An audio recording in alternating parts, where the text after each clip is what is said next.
Halo, selamat pagi semua. Tetap semangat dan sehat ya. Kita masih di tema 9, subtema 3, tentang tokoh penjelajah angkasa luar. Kita akan masuk ke pembelajaran 1 dan 2.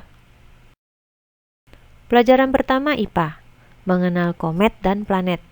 Komet adalah benda tata surya yang tersusun dari gas beku, batu, dan debu yang mengorbit matahari.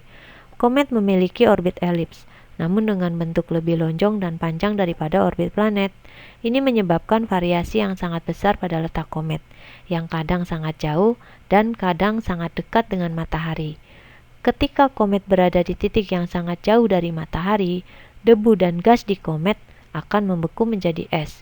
Ketika orbit komet mendekat ke matahari, es pada komet memanas, sehingga mengeluarkan ekor komet yang terbentuk dari debu dan gas yang memanas.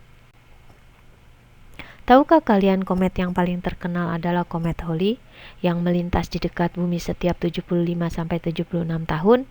Ayo, coba hitung di usia berapa kalian bisa melihat komet Halley melintasi bumi nanti? Nama Halley sendiri diambil dari nama seorang astronom dari Inggris yang bernama Edmund Halley. Oleh karena itu, untuk menghargai hasil penemuannya, komet tersebut diberi nama miliknya, yaitu komet Halley. Planet adalah benda tata surya yang mengitari matahari, yang memiliki orbit berbentuk elips. Planet dapat memiliki satelit yang mengelilinginya. Di sistem tata surya kita, terdapat 8 planet mengelilingi matahari, yaitu Merkurius, Venus, Bumi, Mars, Jupiter, Saturnus, Uranus, dan Neptunus. Perbedaan planet dalam dan planet luar berdasarkan satu lokasi. Planet dalam terletak di antara matahari dan sabuk asteroid, sementara planet luar terletak selepas sabuk asteroid. 2. Penyusun. Planet dalam merupakan planet terestrial yang tersusun dari batuan dan mineral, sementara planet luar merupakan planet gas yang tersusun dari gas hidrogen dan helium. 3. Ukuran.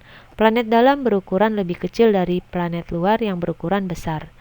Planet dalam adalah planet yang orbitnya terletak di bagian dalam antara matahari dan sabuk asteroid, yang ukurannya kecil dan kebanyakan penyusunnya adalah batuan dan mineral, atau planet terestrial.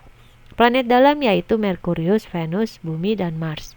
Planet luar adalah planet yang orbitnya terletak di bagian luar selepas sabuk asteroid, yang memiliki kesamaan, yaitu ukurannya yang besar. Susunannya yang sebagian besar terdiri atas gas, atau planet gas raksasa, dan ukuran satelitnya yang juga besar. Planet luar yaitu Jupiter, Saturnus, Uranus, dan Neptunus. Berikut adalah bahasa Indonesia, peristiwa dan keterkaitan isi dalam cerita dengan pengalaman pribadi. Cerita adalah suatu bentuk prosa mengenai sebuah situasi yang digambarkan singkat dengan cepat pada tujuannya. Unsur intrinsik dalam sebuah cerita adalah: 1. Tema, yaitu ide pokok sebuah cerita. 2. Latar atau setting, yaitu tempat, waktu, suasana yang terdapat dalam cerita. 3. Alur atau plot, yaitu susunan peristiwa atau kejadian yang membentuk sebuah cerita. 4. Perwatakan, yaitu menggambarkan watak atau karakter seorang tokoh yang dapat dilihat melalui dialog tokoh, penjelasan tokoh, dan penggambaran fisik tokoh. 5. Tokoh, yaitu orang yang diceritakan dalam cerita dan banyak mengambil peran dalam cerita.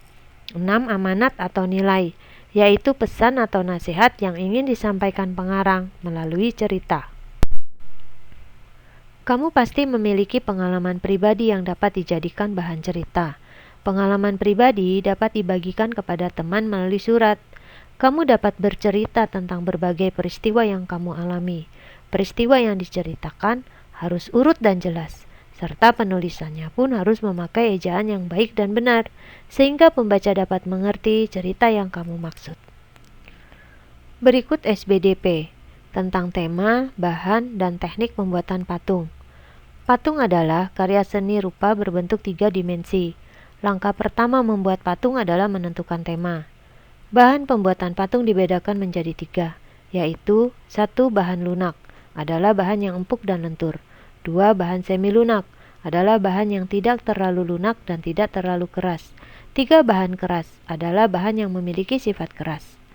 Macam-macam teknik pembuatan patung, yaitu 1. Teknik butsir dilakukan dengan cara memijit, menambah, atau mengurangi permukaan bahan sedikit demi sedikit. 2. Teknik pahat dilakukan dengan cara mengurangi permukaan dengan alat sedikit demi sedikit. 3. Teknik cetak dilakukan dengan cara menuangkan bahan pada cetakan dan dibiarkan mengeras. 4. Teknik konstruksi dilakukan dengan cara merakit bahan baik dengan kerangka atau tanpa kerangka. Demikian pembelajaran kita kali ini. Jika ada kesulitan, silakan bertanya pada ibu ya. Stay at home.